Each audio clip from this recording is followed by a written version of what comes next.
Cap sur la transition, on s'intéresse aux politiques publiques environnementales. C'est le podcast de l'IDRI.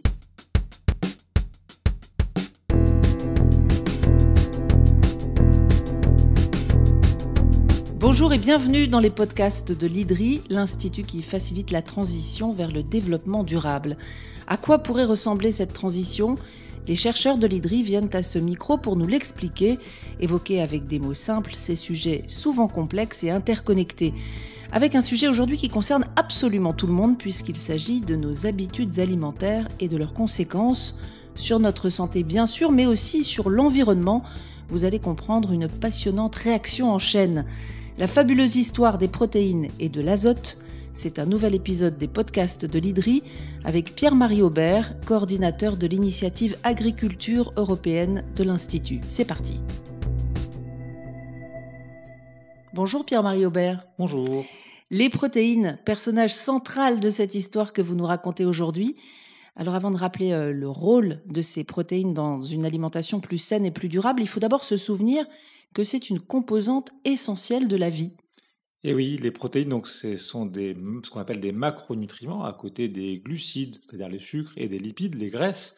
Et ces protéines, elles jouent dans le corps humain tout un tas de rôles essentiels, ce qu'on appelle de support de l'information, hein. C'est elles qui font que les microbes reconnaissent nos cellules ou au contraire que nos cellules se défendent contre les microbes. Mais elles jouent aussi des rôles clés comme par exemple le transport de l'oxygène par l'hémoglobine. Donc elles sont partout et sans elles, on ne vivrait pas. D'où viennent-elles alors ces protéines ? Alors les protéines, on les trouve dans la plupart des aliments qu'on consomme, aux côtés donc des autres macronutriments que j'ai évoqués tout à l'heure. Mais c'est important de distinguer entre les protéines d'origine animale, qu'on va trouver dans les œufs, le lait, la viande, le poisson, et les protéines d'origine végétale. Et ce qu'il faut bien retenir, c'est que pour faire des protéines animales, il faut simplement des protéines végétales qu'on va donner à manger aux animaux. Donc on en revient toujours aux protéines végétales finalement. Maintenant qu'on a bien les idées en place sur l'origine de ces protéines qui nous sont indispensables, il faut dire aussi qu'on en mange beaucoup trop. Avec quelles conséquences ? Et oui, les Européens consomment à peu près aujourd'hui une centaine de grammes de protéines chaque jour, hein, en moyenne, et ils en ont besoin de 50 à 60, donc presque 2 fois plus que ce dont ils ont besoin. Finalement, pour la santé, c'est pas très grave. Il y a peu de risques de santé associés à une surconsommation de protéines, hormis, il faut le mentionner, hein, le fait que manger trop de protéines animales issues de viande transformée dans des plats préparés, ça augmente le risque de contracter un cancer. Mais à part ça, pas de risque majeur. Par contre, si on consomme beaucoup de protéines, et notamment de protéines animales, il faut bien les produire. Et c'est là, quelque part, que le bas blesse, puisque les protéines animales, on en consomme à peu près 2/3 de tout ce qu'on consomme de protéines et en quantité, encore une fois, 2 fois plus importante que celle dont on a besoin. Alors maintenant, en quoi ça impacte les milieux naturels, l'environnement de façon néfaste ? Pour le comprendre, il faut qu'on affine encore un peu cette exploration des protéines pour s'intéresser à l'une de leurs composantes centrales. Ça va nous rappeler nos cours de chimie au lycée. C'est une molécule symbolisée par la lettre N, c'est l'azote. Oui, l'azote, on le connaît tous, on le respire tous, c'est 80% de l'air qu'on respire, c'est de l'azote, même du diazote, c'est-à-dire 2 atomes d'azote reliés entre eux, on pourrait même dire attachés très solidement, très fermement par 3 liaisons. Et donc le diazote qu'on respire, hein, il est super stable, il bouge pas. Donc pour faire des protéines, il faut de l'azote. Malheureusement, ça peut pas être l'azote de l'air, puisque cet azote, je viens de le dire, il est extrêmement stable et donc les plantes n'arrivent pas à l'utiliser. Donc, pour faire de la protéine végétale, donc pour que les plantes, à partir de la lumière et de l'eau, elles puissent fabriquer des protéines végétales qu'on va pouvoir soit nous manger, soit donner aux animaux, il faut un azote dit réactif, c'est-à-dire sous une autre forme que celui qu'on respire. Et la propriété principale de cet azote réactif, c'est précisément qu'il est réactif, c'est-à-dire que dès qu'on le met dans le milieu, ce qu'on pourrait dire, pour nourrir les plantes, il va réagir très fortement avec de nombreuses conséquences. Et pourquoi ?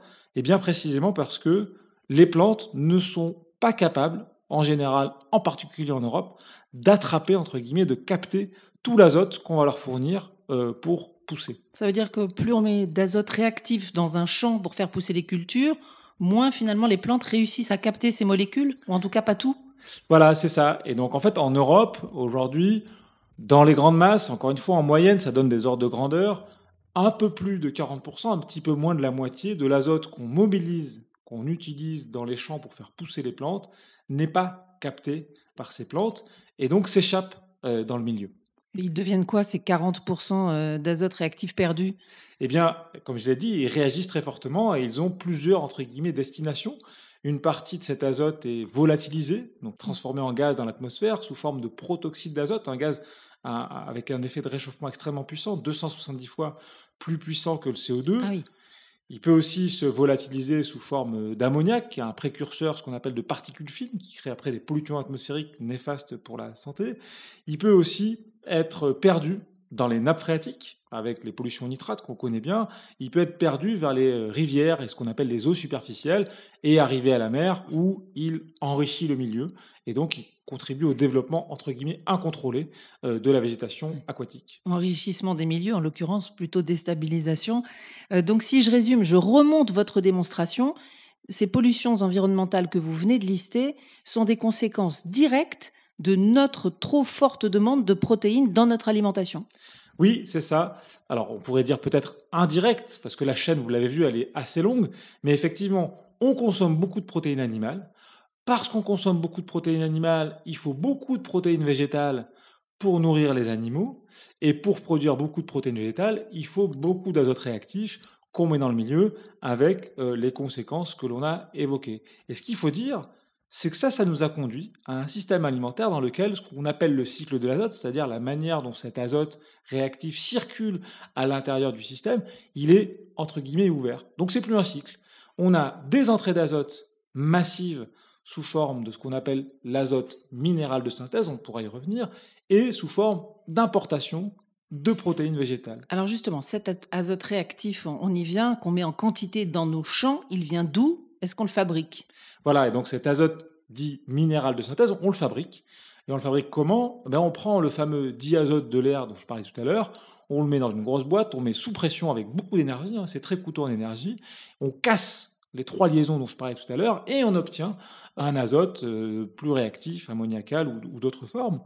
Et ensuite, on peut le donner aux agriculteurs pour mettre dans les champs. Donc ça, c'est à peu près un peu plus de 50% de l'azote qu'on utilise en Europe pour faire pousser les plantes, 10 millions de tonnes sur les 20 millions de tonnes qu'on utilise chaque année. Et l'autre moitié alors? Et l'autre moitié, elle vient, pour une bonne partie, des importations que je disais tout à l'heure de soja issu d'Amérique latine, en partie de la déforestation, voire d'Amérique du Nord, parce que en fait, le soja, c'est une protéine végétale, c'est une plante protéagineuse, donc qui contient beaucoup d'azote. Ce soja, on l'importe pour nourrir les animaux. Et ensuite, les animaux produisent des déjections et on épand ces déjections dans les champs. C'est une autre source d'azote qui compte pour une grande partie du reste. Alors question simple, réponse j'imagine plus complexe, sinon on l'aurait fait depuis longtemps. Comment faire autrement? On vient de se le dire, le système alimentaire actuel, il repose sur un cycle de l'azote qui est très ouvert. L'azote, il vient d'ailleurs et il repart ailleurs. On en exporte quand même 60% par les plantes, mais on en a perdu au passage 40%. Donc un système vertueux, c'est un système dans lequel on va essayer de reboucler, c'est-à-dire de faire en sorte que l'azote, on le recycle à l'intérieur du système alimentaire.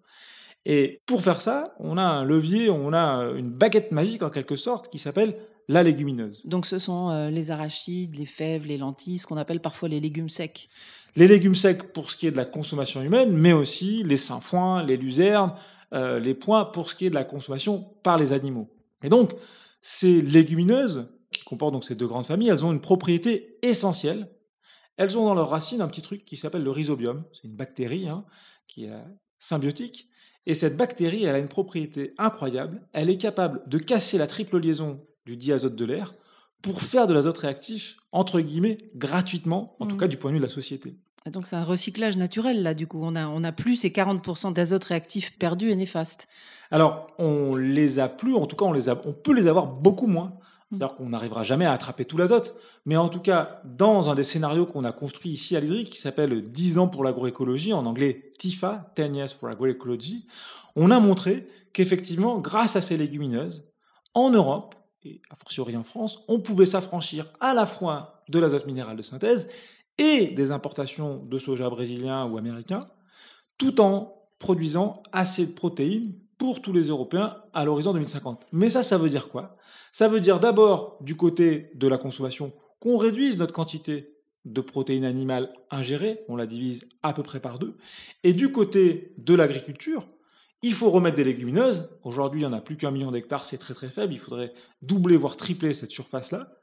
Il faut s'assurer qu'on a des bovins dans les champs et que ces champs-là, on laisse les légumineuses pousser dans ces champs pour fixer de l'azote, cet azote, on va pouvoir ensuite le transférer dans les champs.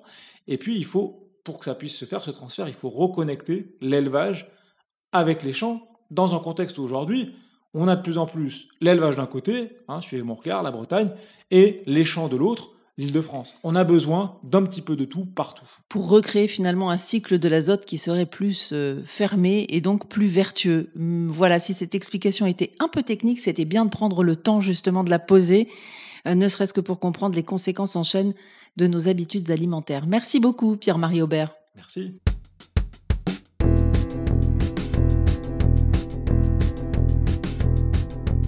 Et c'est la fin de cet épisode des podcasts de l'IDRI. Vous le retrouvez sur toutes les plateformes d'écoute de podcasts, sur le site de l'Institut bien sûr. N'hésitez pas à le partager et à envoyer vos remarques ou suggestions sur les comptes Twitter et LinkedIn de l'IDRI, I2DRI. À très bientôt pour un nouvel épisode de Cap sur la transition.